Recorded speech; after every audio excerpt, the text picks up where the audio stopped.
Take a moment to list 5 mental diseases that are the most common in the US today. Depression should be one of the top 3 as it afflicts 12.8% of teenagers aged 13 to 17 years old in the United States.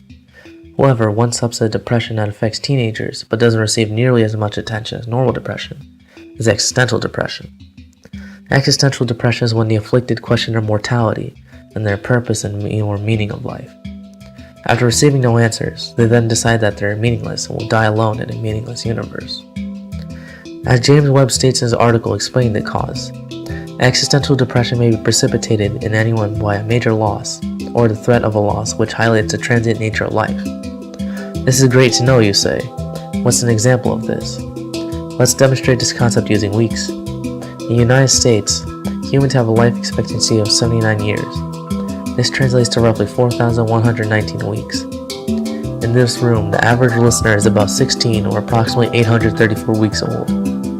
Calculating how much time before you die, you essentially have 3,280 weeks at your disposal. A lot of time, but also not quite. If you think this concept is depressing or worrying, you now understand the basis of existential depression. The lack of inherent meaning of life, however, can be an engine of independence using an invariant of nihilism. Existential or optimistic nihilism is the philosophy that your life is so insignificant that your actions have no outcome on the final result of the universe. This concept may be frightening, but also sets you free. With the universe having no principles, you get to choose which ones apply to you. If we only get to experience our lives and nothing else, there's no thing that matters. Our short stay in the grand hotel of the universe allows us to explore ourselves and the world around us. Our insignificance doesn't mean isolation in this life of ours. We get to choose what our lives mean, and we have each other to help find answers to our questions we find in our vast universe.